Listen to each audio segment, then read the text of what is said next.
Willkommen zurück zu meinem Video, in der es jeweils um einen von den 10 besten Spielern Deutschlands geht.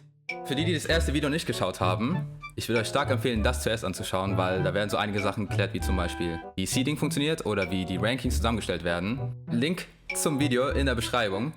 Und für den Rest geht es jetzt erstmal weiter mit dem Dark Thunder, der beste Bowser-Spieler Europas und wenn nicht sogar einer der besten Bowser-Spieler der Welt. He goes for the downer like almost every time when he's off stage, but I think no, He did not do that.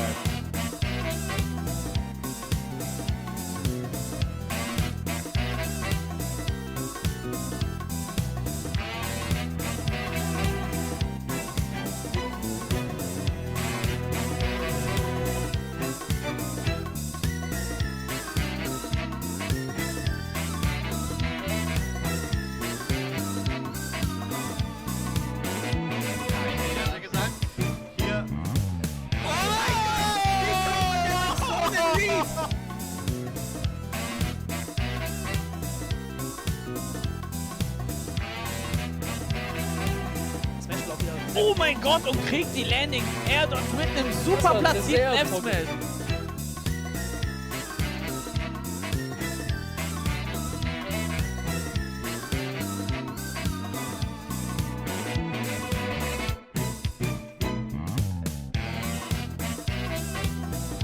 Wie eben angekündigt, der Dark Thunder, das ist der beste Bowser-Spieler Europas. Und er ist sogar momentan angesehen als einer von den 3 besten Bowser-Spieler auf der ganzen Welt. Das heißt, sein Name wird mehr oder weniger verglichen mit Spielern wie Leon, falls du den kennst, der amerikanische Topspieler, der auch Bowser spielt. Und er ist momentan Rang 32 auf dem europäischen Ranking. Und auf dem aktuellsten deutschen Ranking ist er sogar 7. Platz. Das heißt, wenn man nach dem europäischen Ranking gehen würde, wäre er der 8. beste deutsche Spieler. Und dann eben hier im deutschen Ranking ist er der 7. beste Spieler. Er ist also national als auch international ziemlich krass dabei. Und wisst ihr, was das Interessante an dem Dark Thunder ist, im Vergleich zu all diesen anderen Spielern, die so Top 10 Deutschland sind? Der Dark Thunder hat Competitive Smash mit Offline-Turnieren erst mit Smash Ultimate angefangen. Und ich habe es beim Lucky-Video schon einmal kurz gesagt. Alle anderen Spieler, die in der Top 10 sind in Deutschland, die haben mit Smash 4 angefangen. Oder sogar schon früher. Zum Beispiel mit Brawl oder manche sogar mit Smash Melee, ne? Competitive. Aber der Dark Thunder, sein allererstes Turnier war erst in Smash Ultimate.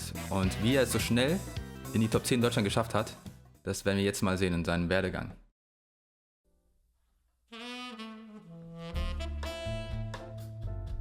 Also Dark Thunder, sein allererstes Smash-Game, was er jemals gespielt hat, war Smash Melee.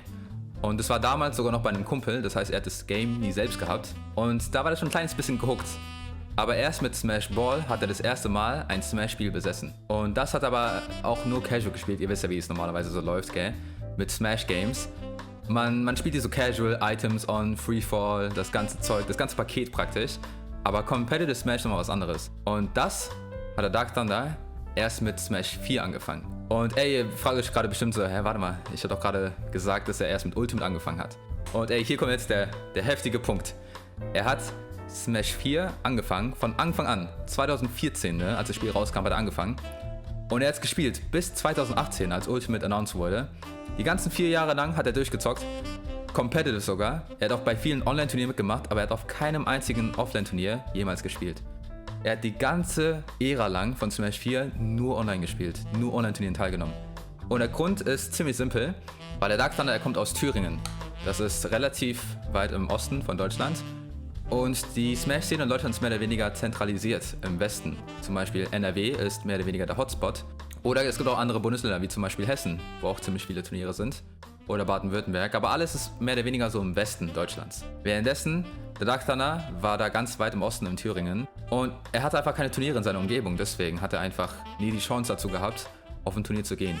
Und dazu muss man auch noch sagen, dass der Dark Thunder gegen Ende der Smash 4-Ära das Spiel auch nicht mehr so wirklich mochte. Ende 2018 hat er sich eher auf andere Spiele konzentriert, wie zum Beispiel Mario Aces Tennis. Und er war sogar ziemlich gut darin, ohne Spaß. Ich glaube, der war sogar einer der besten Spieler Deutschlands oder sogar Europas für eine kurze Zeit. Aber ja, Ende der Smash 4-Zeiten hat er keinen Smash mehr gespielt. Und es sah auch ein bisschen eher danach aus, als würde er kein Competitive Smash mehr spielen. Ich meine, er war sogar nie wirklich in der Szene drin. Aber dann natürlich, wie wir alle wissen, mit Smash Ultimate, was 2018 rauskam, kam auch seine Motivation wieder zurück für Competitive Smash. Er hat sich das Ziel gesetzt, mit seinem Main Bowser, welchen er schon in Smash 4 gespielt hat, auf das deutsche Power Ranking zu kommen. Das war sein Ziel. Also er hat sich wirklich so Ziele gesetzt, weil dieses Spiel hat ihn wirklich motiviert. Das gefiel ihm viel mehr als Smash 4. Und dann fast forward. 2 Monate später, 16. Februar 2019, da ist er dann auf sein allererstes Smash Offline Turnier gegangen. Allererstes, nach 5 Jahren Competitive Smash ungefähr. Und das war in Essen. Das heißt eine ziemlich lange Reise für ihn. Das Turnier hieß Calyptus Cup Ink Strike. Eine ziemlich bekannte Turnierserie in Deutschland. Calyptus Cup, für die es kennen. Da waren 188 Leute dabei. Das Spiel war noch relativ neu, Februar, ne? Und der Dark Thunder selbst, er war Seed 76.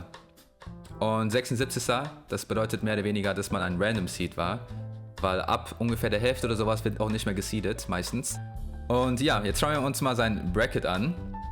Erstes Match hat er einen DQ abbekommen. Das heißt ein Free Win.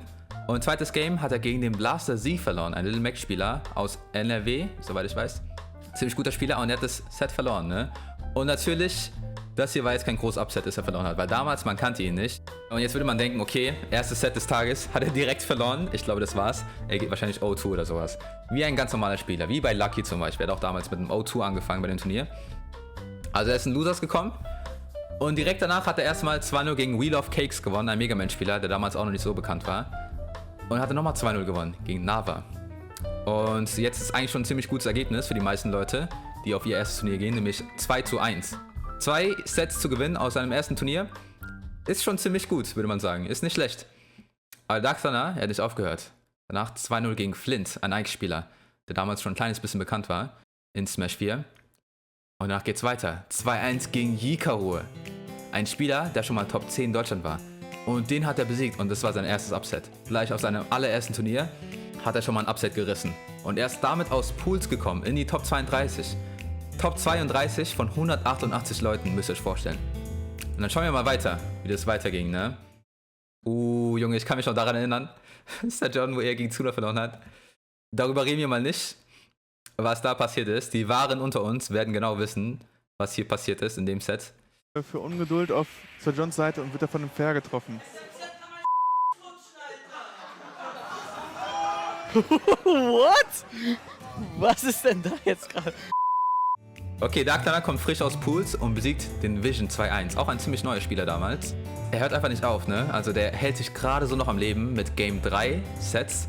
Ich meine 2-1, eben war es auch schon 2-1 gegen Ikaru. Und danach, nächstes Set, gegen Eldigan. Nochmal 2-1. Eldigan nochmal ein Ike-Spieler. Und noch einmal 2-1. Und irgendwie, ne, aus irgendeinem Grund, er kann aber nicht verlieren.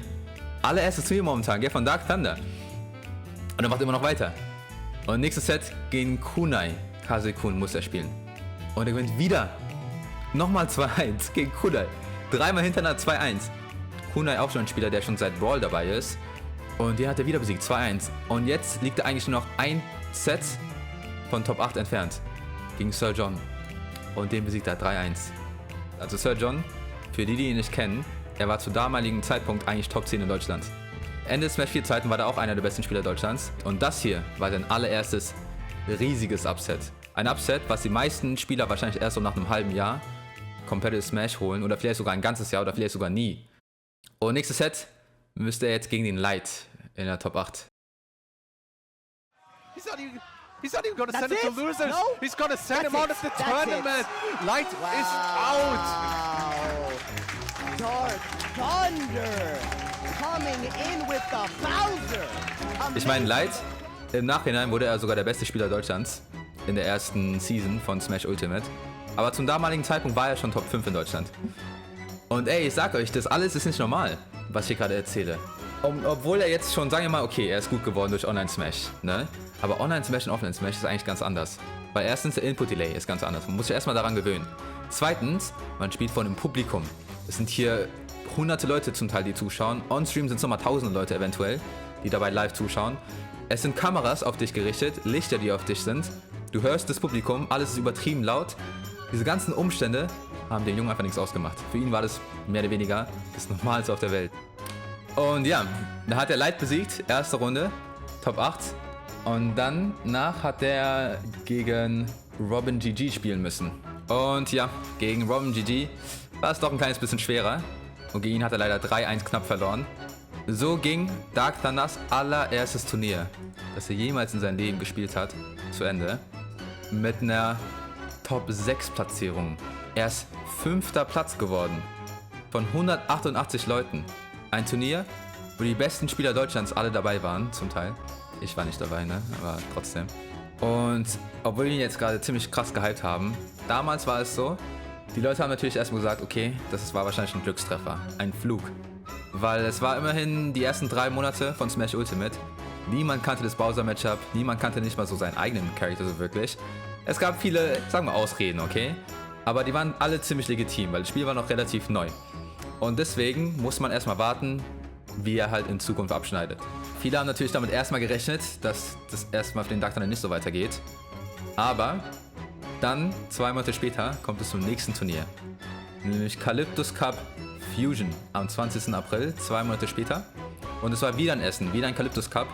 Und das da war sein zweites Turnier aller Zeiten, gell? Und das Turnier war dann mehr oder weniger schließlich seine Breakout-Performance.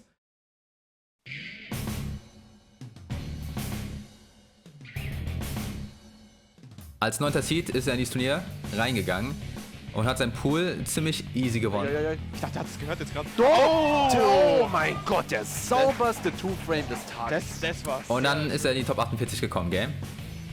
Top 48. Erstes Match gegen so einen gewissen Spieler. Müssen jetzt nicht drüber reden. Komm, ey, lass mal das Match überspringen. Müssen jetzt nicht wirklich drüber reden. Lass vorspulen, gell? Oh mein Gott, das ist so dangerous. Es ist so gefährlich. Oh, Das wird reichen. Mann! Es wird reichen. Boah. Super gespielt von Dark Thunder. Er hat gegen irgendeinen Spieler gewonnen. Erste Runde, Top 32. Und zweites Set hat er dann gegen Zedrox spielen müssen. Ein Spieler, der auch weit gekommen ist durch Upsets. Aber auch hier wieder keine Probleme. 3-0 gegen Zedrox Das gewonnen. war's. Und geht wieder auf Stage für die Fair, mit der man einfach nicht rechnet. Dark Thunder nimmt das Set 3-0 nach Hause. Und dann Winners Semis hat er 3-1 gegen Otek gewonnen. Otek, einer der besten Spieler in Luxemburg. Und damit war der ziemlich problemlos, würde man sogar sagen. Abgesehen jetzt von diesem Set gegen Schufa, das er hatte. Weil dann im Winners Finals gegen Purple H. Und Purple H, die hat er 3-0 besiegt. Purple H, er war damals 7. bester Spieler in Europa.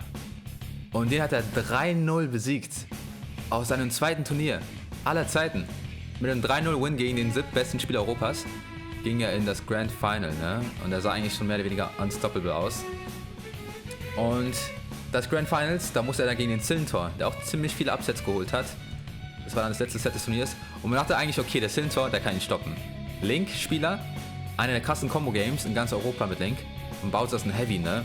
Das heißt, er wird nur gekombot, hat man gedacht. Und jetzt schauen wir mal, wie das ausging, ne? Oh mein Gott. He's dead. Oh mein Gott. Hey, he's popping off. Er zeigt Emotionen. Dark Thunder gewinnt das Turnier mit noch einem 3-0. Noch einem 3-0. Könnt ihr euch vorstellen? Erst mal gegen Purple H 3-0 gewonnen und dann nochmal gegen Sillentor 3-0 gewonnen.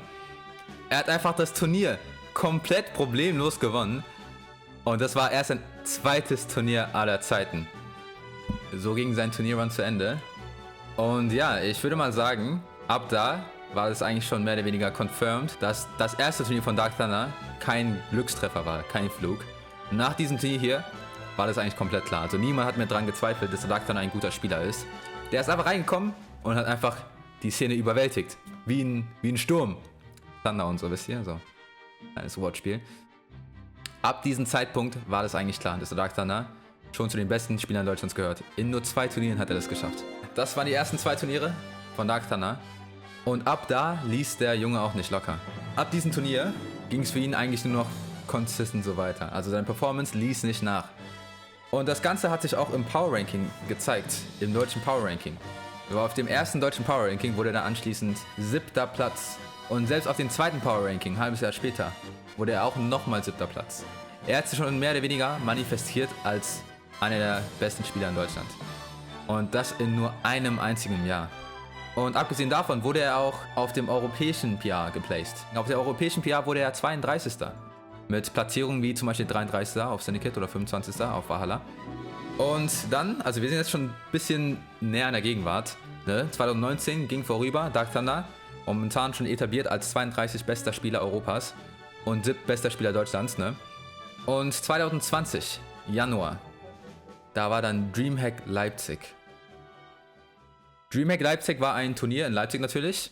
Das war Anfang 2020 Januar und es gehörte zum Nintendo Circuit dazu. Und eine kurze Erklärung für die, die nicht wissen, was Nintendo Circuit ist. Das war damals ein Circuit von Nintendo höchstpersönlich. Nintendo selbst hat für die europäische Smash-Szene ein Circuit veranstaltet.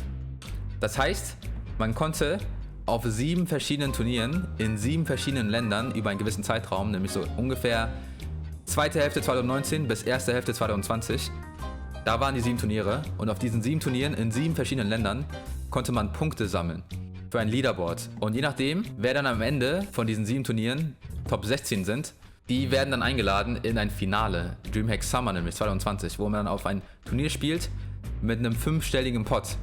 Das war der Plan, das war das Nintendo Circuit von Nintendo, höchstpersönlich. Und ein kleiner Spoiler hier, ne? Das Circuit wurde leider gecancelt, aufgrund von einer gewissen Pandemie, die so ungefähr März 2020 kam. Aber nichtsdestotrotz, Januar 2020 war das Circuit noch auf Hochtouren und da war eben das Turnier, Dreamhack Leipzig. Und dieses Turnier, das war praktisch seine größte Performance aller Zeiten, laut ihm. Anyone up? Not quite there. Oh, my word!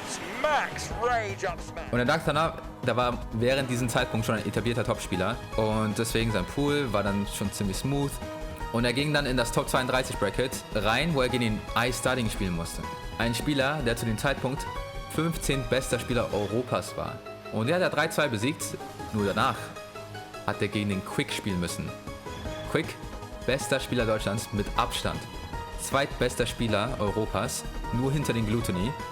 Und Quick ist so ein Spieler, viele meinen, der sei auch schon so längst Top 30 auf der Welt, ne? Er war auch mit Abstand der Favorit, dieses Turnier zu gewinnen.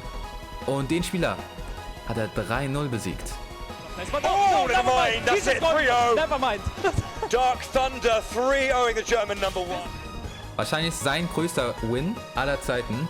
Dann im Winner Semis hat er gegen den Lucky 3-2 gewonnen. Knappes Set. Ich meine, Lucky kennen wir ja bereits. Protagonist des ersten Videos. Oh, he gets it. Dark Thunder sails into the winners final. Und danach hat er gegen Tarek spielen müssen. Der war der 14. beste Spieler Europas, aber er war auch der zweitbeste deutsche Spieler zu dem Zeitpunkt. I just 3-0'd your boy, but it didn't happen. Really, it didn't yeah. happen. I mean, it happened before. Oh, anyway, never mind. Sorry, scratch that. Yes, Mrs. Tarek, I just 3-0'd your boy. Und in Grand Finals musste er nochmal gegen den Tarek spielen. It's almost like it's a left side stage thing. Because the up air, the back comes out. It's going to be enough. Wow. Dark Thunder 3-0's Tarek again in Grand Finals. Und ich will nur mal kurz was sagen. Das sind jetzt die Worte des Dark Thunders höchstpersönlich, als ich mit ihm gechattet habe. Für ihn war dieser Turnier-Win nicht nur das größte Highlight seiner Smash-Karriere, die jetzt zu dem Zeitpunkt noch ziemlich kurz war. Das war ja nur ein Jahr, seitdem er in die Competitive-Szene in Smash eingestiegen ist. Sondern das war auch für ihn einer seiner schönsten Momente, die er je hatte. Und die Sache ist, der Dark Thunder, der ist auch nicht ganz ohne Struggles so weit gekommen. Also er hatte auch seine eigenen Probleme bis dahin. Wir gehen jetzt mal kurz zurück in die Vergangenheit, nämlich zurück zu seinen ersten 2 Events, ne? Ihr wisst, es war Calyptus Cup Fusion, was er gewonnen hat, und Calyptus Cup Inkstrike, sein erstes Turnier, wo er 2 riesen Upsets geholt hat gegen Sir John und gegen Light. Das war 2019 April und aus irgendeinem Grund, ne, konnte er danach nicht mehr wirklich so gut platzieren auf diesen ganzen Calyptus Cups. Also Calyptus Cup selbst, die Turnierserie, hat ja mehr oder weniger das Fundament für ihn gelegt, für seine Smash-Karriere. Aber aus irgendeinem Grund war er danach verflucht, seit diesem Calyptus Cup Fusion, was er gewonnen hat. Weil, wie ihr sehen könnt, seine ersten 2 Turniere, 5. Platz, 1. Platz. Und dann das nächste, Calyptus Cup, wurde erstmal 9. Platz. Nicht so schlimm eigentlich. 9. Platz immer noch ziemlich solides Placing, aber nicht so gut wie halt seine vorherigen Placings. Danach wurde er aber 17. Platz auf Calyptus Cup Begone. Und dann wurde er sogar auf dem neuesten Calyptus Cup, das war dann sogar schon 2020 im Februar, nach dem Dreamhack-Win, was er hatte. Da wurde er wieder 17. Platz. Laut seinen Aussagen nach war das seine schlechteste Performance, die er je hatte, weil er war eben schon ein Topspieler zu dem Zeitpunkt. Man hatte Erwartungen und ihr könnt auch die Turniere davor sehen. Er wurde Erster auf Dreamhack Leipzig, HTS, Boiling Point Brawl.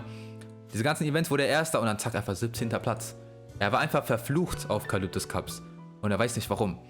Obwohl er eben mit diesen Calyptus Cups angefangen hat, in die Smash-Szene einzusteigen. Und abgesehen von seinem Calyptus Cup Curse hatte er noch ein Problem, würde ich mal sagen. Ein großes Problem nämlich. Er hatte 2 europäische Turniere, auf die er war. Einmal Valhalla, wo er 25. wurde und Syndicate, wo er 33. wurde. Beides Placings, die auf gar keinen Fall schlecht sind. Ich meine, da sind ja so 500 Leute zum Teil da. Aber ihm fehlt so dieser Schritt in das europäische Top-Level. Ihm fehlt dieses Top-8-Placement. Das, was halt die meisten europäischen Topspieler haben wollen. Wir haben es ja mal gesagt, Champions League ist das. Weil die deutsche Szene hat er schon eingenommen. Er ist ja schon mehr oder weniger bekannt als der Endboss der deutschen Szene. Aber europaweit hat er seine Angst noch nicht wirklich verbreitet. Und ja, das ist sein momentaner Stand eigentlich. Er will Europa genauso einnehmen, wie er eben Deutschland eingenommen hat. Und sein Plan fing sogar ziemlich gut an. September 2020. Das war während der Corona-Zeit, ne? Ziemlich aktuell sogar. Das aktuellste Turnier eigentlich. Das aktuellste große Turnier. Und das hat der Dark Thunder gewonnen. Von 150 Leuten, die dabei waren, wurde der erste Platz und er hat kein einziges Game verloren. Damit hat er schon mehr oder weniger den Ton gesetzt für die Zukunft. Weil Deutschland hat er schon eingenommen. Und jetzt ist Europa dran.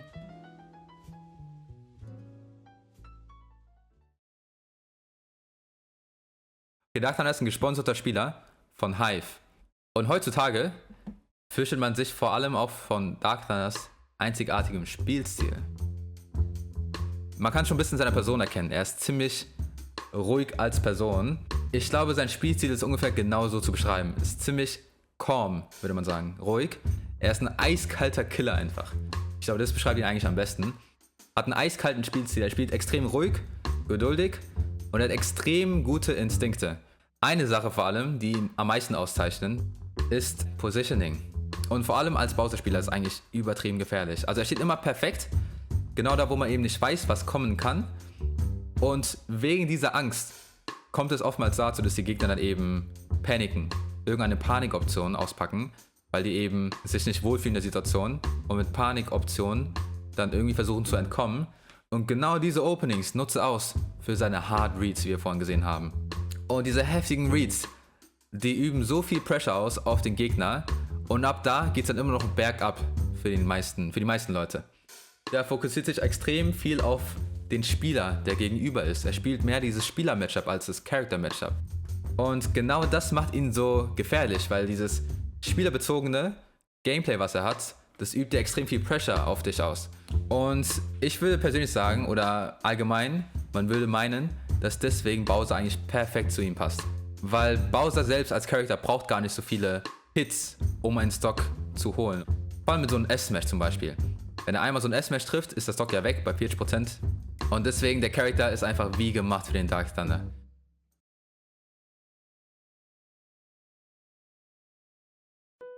Das war der Dark Thunder, der beste Bowser-Spieler Europas. Er ist ziemlich aktiv auf Twitter, das heißt für die, die jetzt mehr über ihn erfahren möchten, Link zu seinem Twitter in der Beschreibung. Und außerdem für die Leute, die jetzt die Serie live mitverfolgen. Es wäre ja eigentlich der Plan, dass ich zuerst ein Scythe mache. Für die sich wundern, weil wir eigentlich an den europäischen Ranking gehen. Und da wäre ja der Scythe nach dem Lucky. Aber dann habe ich halt gemerkt, dass es bei manchen Spielern deutlich zu lange dauert. Weil zum Beispiel bei Scythe, er ist ja schon seit Brawl-Zeiten aktiv. Und dann Vergleich zu Dark Thunder, wo es dann eben deutlich schneller geht mit seiner Story. Deswegen, ich mache jetzt einfach alle Spieler gleichzeitig. Und das, was dann zuerst fertig wird, das bringe ich dann sozusagen raus. Nur leider wird es dann dadurch eben nicht mehr chronologisch sein. Und ja, ansonsten, falls ihr sowas mal live mitverfolgen wollt, ist Stream momentan ziemlich regelmäßig und diese ganzen Vorstellungen hier ist auch live auf Twitch. Link dazu natürlich in der Beschreibung. Und sonst natürlich Like und Sub hinterlassen wie immer. Und vor allem auch Kritik ist immer gern gesehen in den Comments. Dann danke fürs Zuschauen und wir sehen uns dann das nächste Mal.